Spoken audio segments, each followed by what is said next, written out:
En marge du 52e anniversaire de la mort du premier président de la République démocratique du Congo, Joseph Kasavubu, l'honorable Simon Floribert Mbati-Batia a tenu une conférence avec les étudiants de l'IKV Bouma. Dans l'amphithéâtre de cet alma mater, l'honorable Simon Floribert a parlé du parcours politique du président Kasavubu. Il a souligné qu'il est le père de l'indépendance, sans oublier certains précurseurs, notamment les prophètes Simon Kimbangu. Or, la conséquence de ce qu'on a déporté 700 000 Bakongo à travers le pays, à cause de Kimbangu. Parce qu'on a trouvé que si on laisse ces adeptes tranquilles, cette idéologie de dire que les blancs vont devenir des noirs, ça va se répandre. Donc, il fallait l'amener en exil. Et il est allé mourir là-bas. Mais quand Kimbangu a dit ça, en fait, cette phrase n'était pas politique. Et cette phrase était prophétique. Effectivement, c'était un prophète en ayant dit ça. Parce que moi, je me souviens, pour ceux qui ne peuvent pas y croire, comme on a dit ici, j'étais PDG de la SNCZ. Je vous ai dit ça la fois passée. J'ai dirigé une entreprise de 22 800 personnes. Il y avait 80 Européens dans cette entreprise.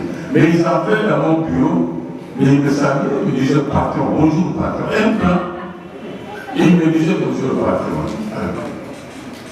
Comment vous allez dire que Kimbangu avait tort? Puisque le blanc venait me dire patron dans mon bureau, il veut dire qu'à un certain moment, les noirs vont diriger les blancs et les blancs seront dirigés par les noirs. Voilà les précurseurs de l'indépendance. Qui avait l'idéologie de défendre les Noirs, avant d'aborder sur la vie politique de Joseph Kasavubu, élu président de l'ABACO le 21 mars 1954. Et ce n'est que le 21 mars 1954 que Kasavubu va être élu président de l'ABACO. C'est là que maintenant tout va partir. C'est une association, mais déjà au mois d'août 1954, donc 4 mois après que Kasavubu ait été élu président de l'ABACO, il annonce le problème. Bongolo, Henri Bongolo, vous connaissez Henri Bongolo à Kinshasa, qui était le chef de cité de Léopoldville. En ce moment, on appelle pas sa ville, cité de Léopoldville. C'est qu'il était le patron. Kasavubu contre toute attente, personne ne s'y attendait, il écrit une lettre à l'ambassadeur du territoire chargé de la population noire. Il dit, à partir d'aujourd'hui, vous ne pouvez plus mettre à la tête de la cité de Léopoldville quelqu'un qui n'est pas au Congo. Pourquoi? Parce que 82% de la population qui habite la ville, la cité, sont de là. Alors je vous donne le nom parmi lesquels vous devez choisir pour nommer les remplaçants de vous. C'était inattendu qu'un Congolais impose sa volonté à des autorités. Même si il a vu la autorité et dans les grandes responsabilités économiques. Mais finalement, il commence pratiquement sa lutte de ce moment-là. Et en 1955, le ministre belge de l'économie, qu'on appelle Van Bilsen, il lui propose un plan, vous le savez dans l'histoire, un plan de 40 ans. Lui dit que le Congo sera émancipé dans 40 ans. Et nous devons maintenant commencer à préparer l'émancipation du Congo belge. Beaucoup de leaders congolais à ce moment-là, à la tête, il y avait Albert Baloula, qui est devenu cardinal Baloula, les Iléo, Bolikambo, les Gamla ont adhéré au plan par Bruxelles pour que le Congo soit émancipé en grand. Malheureusement, le 23 août 1956, Kassavou, avec la Bako, ils font aussi leur propre manifeste contre le manifeste de la conscience africaine et ils disent non au plan Van Giersel. Ils disent qu'il ne faut pas nous distraire, il faut que le Congo soit émancipé. Nous sommes en 1958, il y a un événement qui se produit. Le général de Gaulle décide d'aller rendre visite dans toutes ces colonies françaises. Il arrive en Algérie, et là c'était grave parce que les Algériens venaient de faire un coup d'État contre la colonisation française. Et ils continuent, ils arrivent à la Fédération du Mali avec la Côte d'Ivoire, le Sénégal, etc. Ça bouillonne.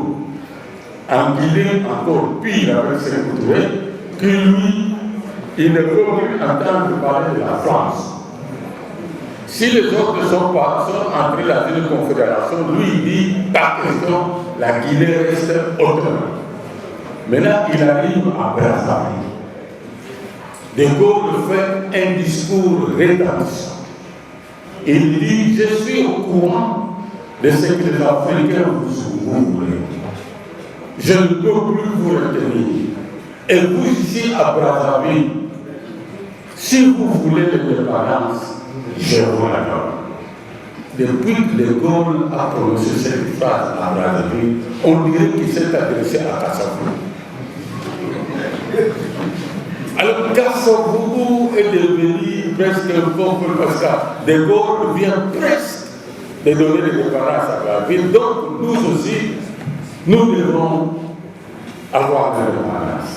Il commence à se faire une subversion impossible.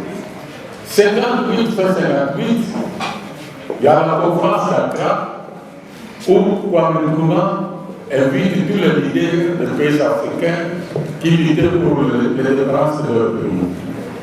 Qui est arrivé dans cette conférence? Lumumba, Diop et puis la Belgique, les Belges, ont refusé de donner le passeport à Kassavou pour partir à Accra. Mais ce sont les Russes qui se sont arrangés pour que bien que le Lumumba puisse aller à Accra.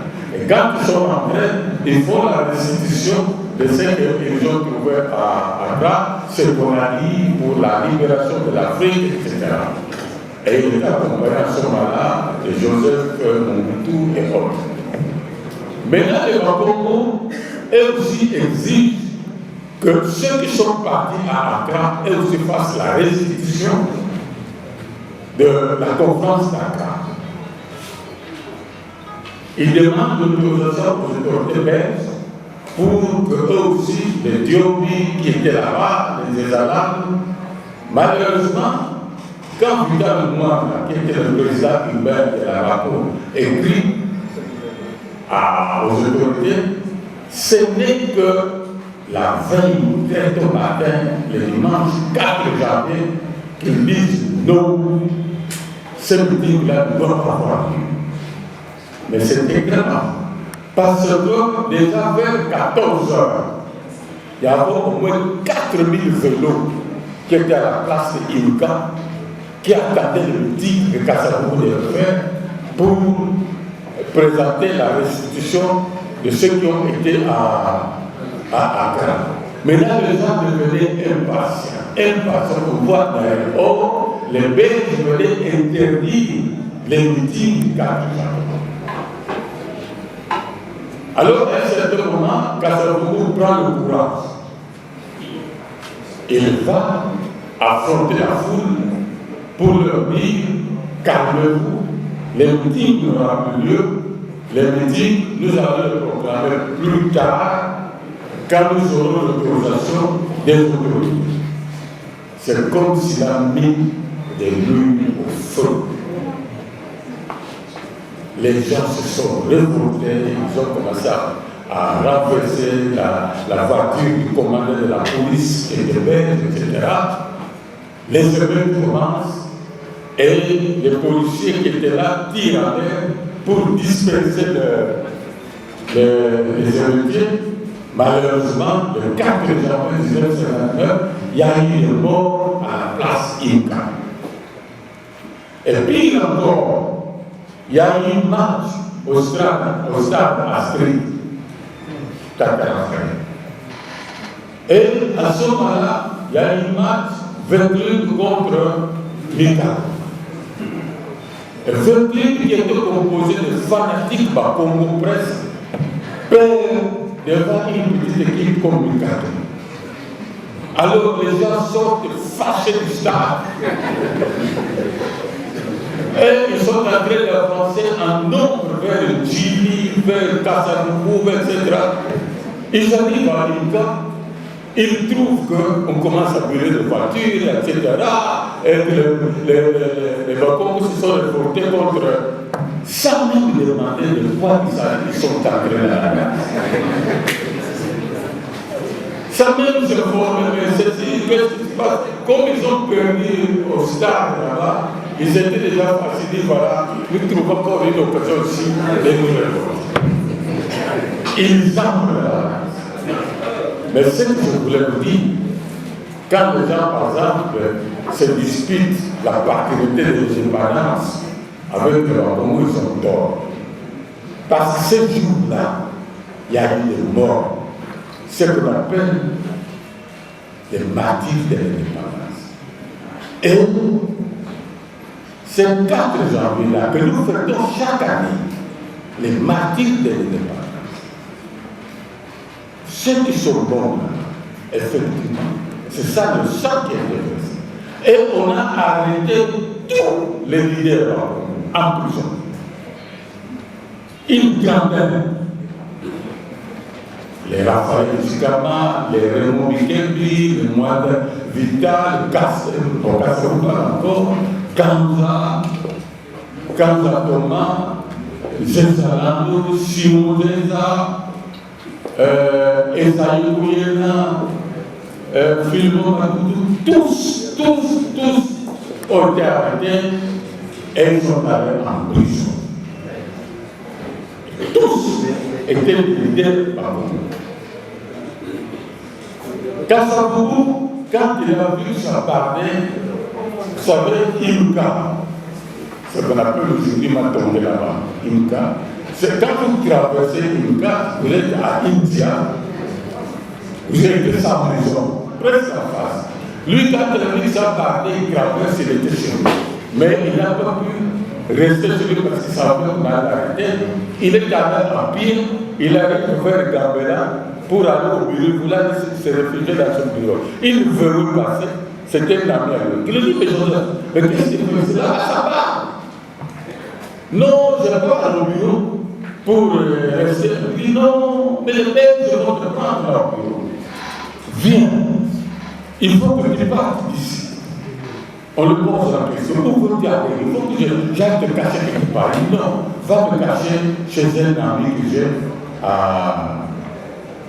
au quartier Pinti là-bas, à l'avenue Guéba. Ils arrivent là-bas, il entre dans une maison où était son grand ami, mais malheureusement la maison n'était pas clôturée. Et les gens ont vu qu'il y avait beaucoup de mouvements dans cette maison-là. Et la maison devenait suspecte. On a bloqué Kassavubu dans la maison pour qu'il ne puisse pas sortir. C'est à Yolano, à l'époque du chef, à Yolano. Et par hasard arrive encore un grand bâtiment qu'on n'a pas suffisamment évoqué dans l'histoire de l'indépendance, la Bélonia. Encore un lutteur.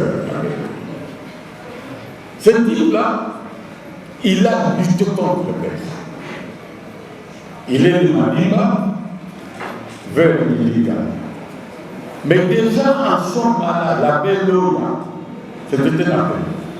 Quand il voyait le Belge Antipole, en train d'amener Antipole par les Noirs, lui, il arrêtait toujours le cortège. Il arrête le cortège et dit au Belge, monsieur, descend.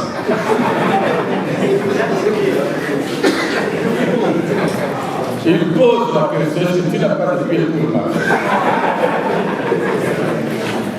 Pourquoi ceux qui t'emmènent marchent et toi tu ne peux pas marcher? Et on faisait ça, et il marche. Alors, lui, il dit au Congolais qui a amené l'export. Mais il disait ça en quittant. Donc, pour dire que, est-ce que j'étais paralytique que vous amenez? Voilà les gens de la belle lumière. C'est un terme militant. Et d'ailleurs, quand nous parlons du martyr de l'indépendance, le premier martyr de l'indépendance, c'est Pierre. Pourquoi? Parce qu'à un certain moment, il était dans le collimateur de Belges. Les Belges voulaient l'avoir. Mais tout le monde a su qu'il doit les évacuer. Et il devait aller à Rome, se réfugier un peu. Il est venu à Bissau pour dire au revoir à Kimbondo, Monseigneur Kimbondo, qui était son ami, et qui a accepté qu'il puisse souffrir parce que les Belges le cherchaient. Et quand il a fini de dire au revoir à Monseigneur Kimbondo et qu'il est rentré, il arrive à la rivière Lucas. J'ai même construit une stèle pour lui là-bas, quand j'étais au gouvernement. Quand on arrive au pont, un grand camion militaire qui venait de Kinshasa marche sur sa voie, sur place. Et il est mort le 30 mai 1960, juste un mois pour que l'indépendance pour laquelle il a tant lutté pour là-bas. Un mois jour. Pour que vous sachiez qu'il n'y a pas que Kassabou dans l'affaire de l'indépendance. C'est l'as des as, mais il y a des héros. L'abbé Lola, justement, je viens de parler de lui, il arrive à Yolono, où il est venu voir ses parents, pour voir si vraiment tout est calme. Alors il trouve Kassabou. Oh, Joseph, qu'est-ce que tu fais ici? Ah, au sabbat, je sais le sabbat. Kassabou lui dit, moi, il faut me faire sortir ici, je veux rentrer voir. Oh, la belle lui dit, mais tu ne vas pas sortir. Il dit, non, je sens ici qu'on va me trahir. Alors si je reste ici, il a aussi évoqué la date du 30 juin 1960, l'indépendance du pays. Kasavubu est un modèle qui savait marier le temporel au spirituel. Dans l'élection de Kasavubu comme président, sans le Mumba, je vous dis que Kasavubu ne serait jamais, alors jamais le président. Donc les deux là, chacun a son rôle. Et on arrive à la table. Kasavubu se rend compte que le Mumba n'est pas là, que personne ne vous trompe. C'est lui qui a exigé la présence de Lumumba à la table ronde de Bruxelles, s'appelle Joseph Kasavubu. Plus Victor Menga, qui a été après le patron de la sécurité du temps de Kasavubu. Victor Menga, les deux étaient des témoins pour exiger la libération de Lumumba qui était en prison pour qu'il vienne participer à la table ronde. Mais les Belges disent que c'est impossible, le Lumumba ne peut pas participer à la table ronde. Pourquoi? Parce que le Lumumba est en prison. Comment un prisonnier peut de la prison venir participer à la table ronde? Kasavubu bloque la table. Il s'enfuit à Liège. La conférence est bloquée. Finalement, les Belges se disent, c'est ce qu'on appelle la recherche opérationnelle. Ils se disent, bloque la conférence. C'est pire parce qu'à ce moment-là, le Congo va se révolter quand ils savent qu'il n'y a rien de bon qui est sorti de la table ronde. Nous aurons plus de problème qu'en prenant un prisonnier en l'amenant ici. Ils ont décidé de libérer le Lumumba et le Lumumba venait à la table. Ils ont décidé finalement, et c'est le candidat de Cléophas qui trouvera la date du 30. Mais les gens étaient énervés contre Kasavubu. Parce qu'il avait beaucoup d'exigences. Il demandait même qu'il y ait la Constitution. On ne peut pas donner les dépenses sans donner une Constitution. C'est pour cela qu'ils vont faire la loi fondamentale. Les Belges savent très bien que les Noirs qui cherchent de l'indépendance, ils ne vont pas s'en sortir. Ils n'ont même pas parlé de la Constitution à la table ronde. Mais quand on va dire, mais comment vous avez donné l'indépendance sans qu'il y ait une loi fondamentale? Les Belges étaient même fâchés parce qu'ils voulaient faire partir les Congolais comme ça. Alors, est-ce qu'au fond, on entend encore? Oui. Je peux continuer? Oui.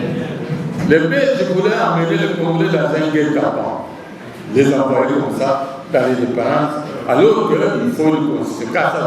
Mais les autres Congolais étaient nerveux contre Kassabou. Qu'est-ce que c'est encore? Il demande encore une loi fondamentale, on va encore faire du temps ici, alors qu'on nous donne presque l'indépendance. Mais Kassabou il a tenu. Finalement, la date de l'indépendance est décidée le 30. Ce qui close encore, c'est que Kassabou a dit, comme vous venez de nous donner la date de l'indépendance, à partir de maintenant, ce n'est plus vous les Belges qui allez continuer à nous diriger. Cherchez quelque chose de provisoire. Bon, ça fait encore fâcher les Belges, mais finalement, on a mis en place un conseil exécutif. Donc, un gouvernement provisoire entre la date de la fin de la table ronde jusqu'à l'indépendance. C'est là où on a pris dans chaque province un nombre fort pour être lui Kasavubu pour le Bas-Congo, de Bolia pour Équateur. Donc, bref, il y avait un 6. Qu'est-ce qui se passe? Alors, donc les Belges étaient plus souverains à partir de la table ronde. Alors, ils voulaient encore diriger un peu jusqu'au 30. Kasavubu a bloqué. Il va aller vite, il rentre. Lui, Kasavubu a commencé à faire des tournées partout. Partout on acclamait Wakasa. Donc vraiment c'était presque acquis que ce type allait devenir président de la République parce qu'on l'appelait déjà Wakasa. Maintenant arrive le 30 mai 1960, élection générale. On fait des élections générales. Qui gagne les élections, suivez-moi bien. C'est là que les Romains vont commencer à s'employer. Les élections de mai 60 sont gagnées par Patrice Emery. C'est pas la PACO a fait le plein à Kinshasa et au Congo. Mais le reste du pays, la PACO n'est pas là. Mais c'est le Mumba qui gagne le reste. C'est lui qui a la majorité.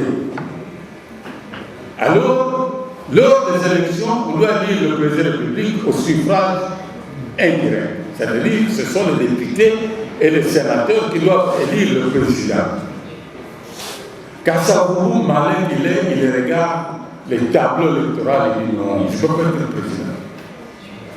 Il refuse de se présenter comme président, comme candidat. Le premier qui se présente, c'est Boubacar, de l'Équateur. Lui se présente candidat.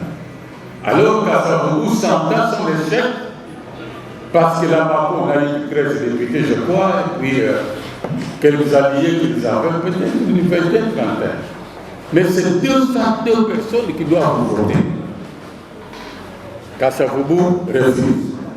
Mais les amis, tu as fait la lutte de l'indépendance. Tout le monde est conscient, c'est que tu as vu à la table ronde comment les Belges ont lâché de l'Est pour nous donner l'indépendance. Maintenant, on arrive au moment où tu dois vraiment jouir de ta lutte de l'indépendance.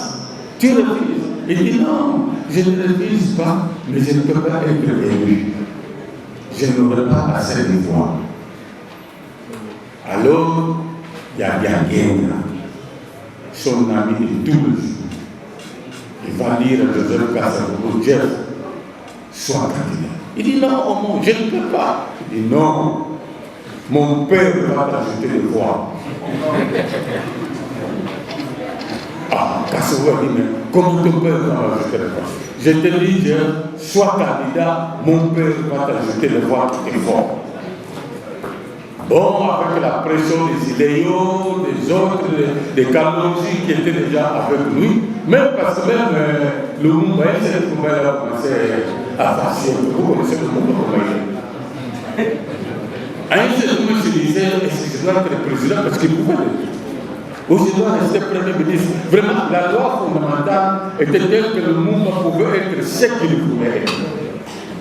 C'est peut-être pour cela que les gens ont tendance à croire que c'est le père de l'indépendance. Parce qu'après avoir gagné les élections générales de mai 60, le Mumbai était vraiment l'as des as.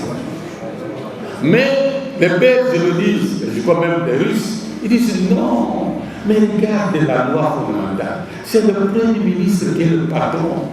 C'est lui, le président public, mais c'est vraiment honorifique. Mais c'est toi le gouvernement, c'est toi ceci, c'est toi qui nomme de l'armée, c'est toi qui propose les décrets au Premier ministre. Ah, enfin, quand il a vu ça, il dit, bon, moi je vais devenir le Premier ministre. Alors il dit, bon, comme maintenant je suis convaincu que je peux être Premier ministre, je vais laisser cette affaire à Kassavou. Arrivent les élections. Sur 202 votants, 159 pour Kassavou, 43 pour Longa. Kassavou est élu, malgré la minorité de Bamako, président de la République, le 27 juin 1960. Rappelons en terminant que l'honorable Simon Floribert Mbati s'est impliqué personnellement, du temps où il était gouverneur, pour la construction de ses premiers bâtiments facultaires.